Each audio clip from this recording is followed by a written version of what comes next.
il y a un niveau de conservation d'énergie global. Est-ce qu'on peut dire que l'univers contient un niveau d'énergie permanent du début à la fin, constant? Alors, je vais te poser la question autrement. Est-ce que tu as lu le théorème ou étudié le théorème de Noether? Non. Ok, alors je t'explique. Il y a une dame physicienne à la même époque qu'Einstein. Elle a démontré d'où venaient toutes les lois de conservation qu'on connaît à notre époque. C'est-à-dire la loi, par exemple, de conservation de l'énergie, la loi de conservation du moment cinétique, la loi de conservation de la charge, etc. Et au fait, quand elle a fait ses démonstrations, elle a démontré que la loi de conservation de l'énergie vient seulement du fait que tu te trouves dans un espace qui est symétrique en translation. Si tu es dans un espace qui est pas symétrique en translation, à ce moment-là, le principe de conservation de l'énergie ne s'applique pas.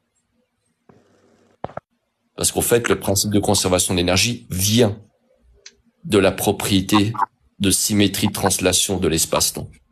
Et donc, du coup, l'extension de l'univers vient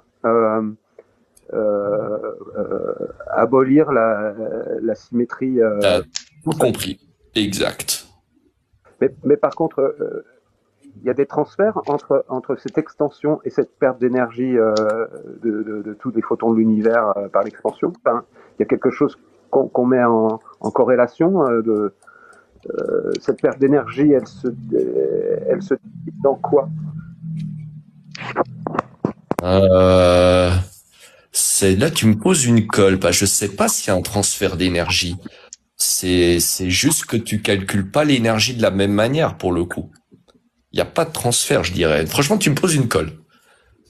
Oh bah ça c'est pas tous les jours, hein. Enregistré, hein. Je peux faire les calculs parce qu'au niveau calcul ça marche, mais franchement, sincèrement, dans les calculs, il y a pas de transfert. C'est juste que l'énergie se conserve pas et elle est pas la même. C'est tout.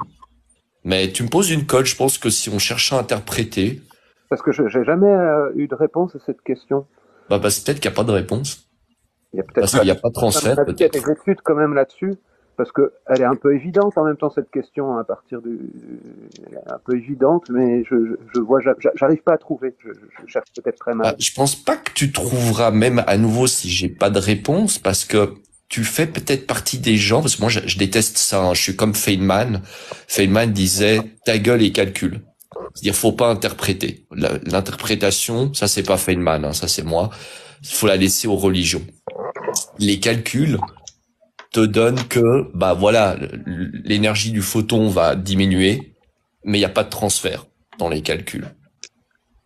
Après, je peux imaginer que toi, tu veux te dire absolument oui, l'énergie doit passer quelque part. Non. Parce que dans toutes les autres situations, on la voit passer quelque part. Donc effectivement, moi là je suis un néophyte, hein, mais c'est une question qu'on se pose quand on aborde ces sujets-là et qu'on n'est pas en capacité de calcul.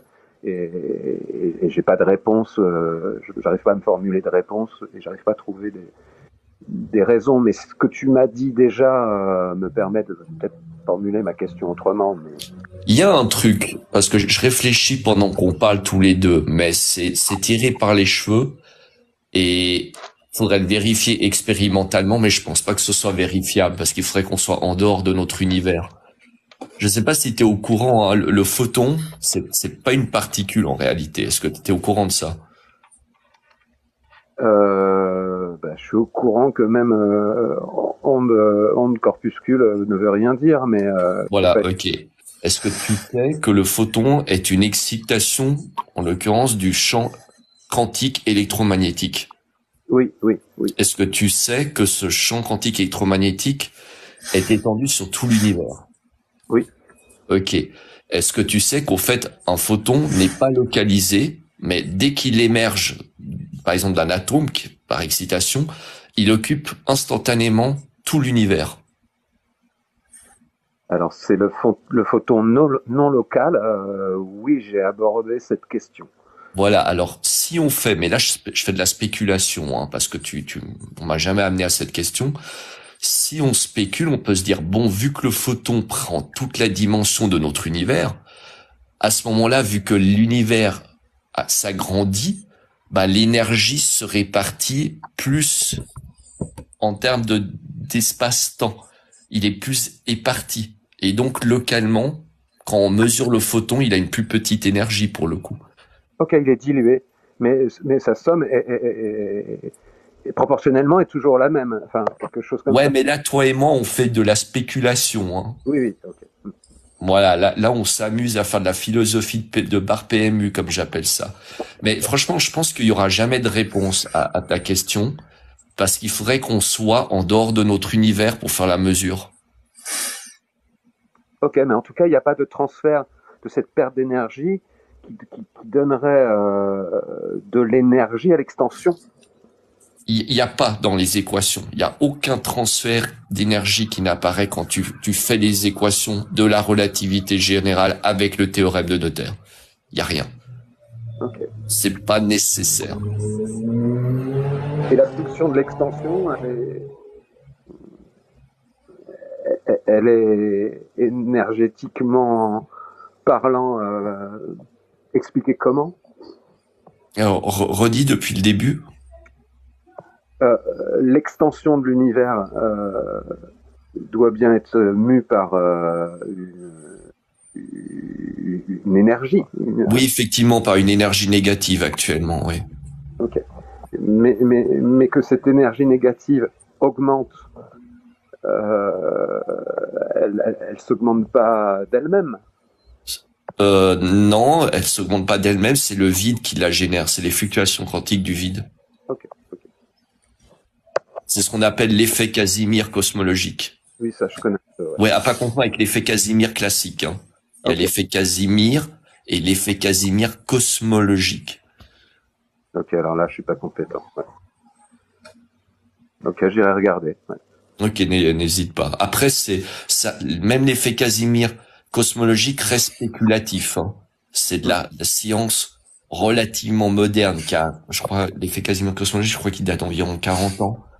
Donc ça, on fait à nouveau de la spéculation de bar PMU là, toi et moi. Hein. Ok.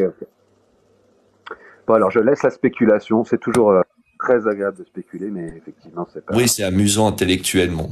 Intellectuellement, quand on n'a pas assez de compétences pour faire autrement, et donc ça reste quand même un exercice stimulant qui mange pas de pain et qui fait du mal. Exact. C'est divertissant et ça fait travailler l'imagination. Voilà, et ça réenchante le monde mieux que les religions. Probablement, pas sûr, mais j'espère. Ouais. Voilà, je suis monté pour essayer de répondre, mais bon, il y a pas de réponse comme tu peux le voir. Il y a que de la spéculation. Ok, merci. De rien.